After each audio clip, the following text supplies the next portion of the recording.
Hi, I'm Madison Floyd, and this is my sermon analysis speech, and this is my live audience member. Okay.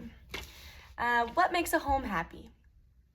The first thing that comes to mind is the relationship between husband and wife. While I do not have any experience with marriage, I do have interest in the dynamic of a husband and a wife. More specifically, what goes into strengthening the relationship. The Marriage Ring by John Angel James explains the roles of marriage from a Christian standpoint. After reading this sermon, my opinion is that if the guidelines explained by John Angel James are applied correctly, then these lessons can be very helpful for young couples for Christian marriages in general. This sermon acts as a guide to building a happy home through a strong and loving marriage. John Angel James offers practical advice for communication, conflict resolution, and nurturing a fulfilling relationship. The primary message of this sermon is that marriage from a Christian viewpoint is a beautiful thing. According to the sermon, while your parents should not be in charge of your love life, it is important to consult them when making the decision. John Angel James says, be guided by the advice of parents or guardians. Secondly, love should come first in the relationship. If it doesn't come before marriage, then it should not be expected to come after. This sermon did a great job explaining the importance of personal attachment. This part of the sermon resonated the most with me, and I quote, love should respect the mind as well as the body.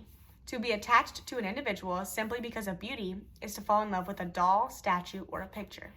Such an attachment is lust or whim, but certainly not rational affection.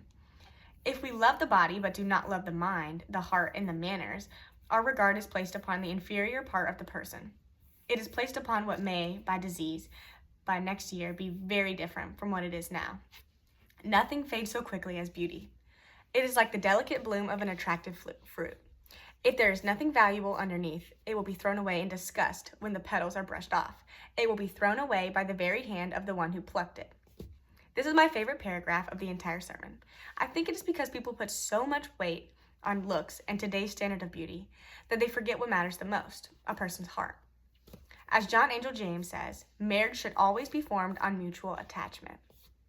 My third takeaway from this sermon is marriage should always be entered into with strict attention to prudence. In other words, a person should wait until they are financially stable before agreeing to marriage.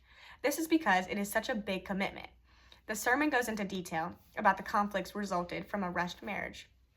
Another point John Angel James emphasized is that marriage should always be formed with due regard to godliness.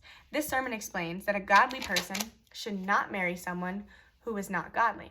It discusses the importance of walking together in faith. To summarize, marriage is the foundation of the family.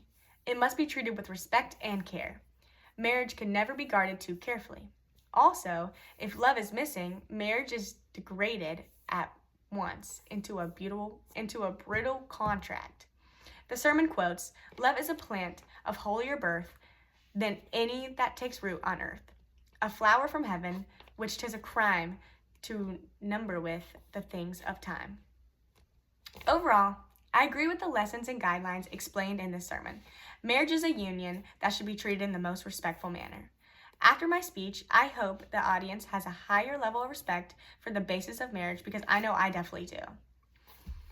This sermon pointed out to me that the focus of marriage is the love in which the relationship was built from. The love is the foundation of the home. Love is what makes a home happy. Thank you.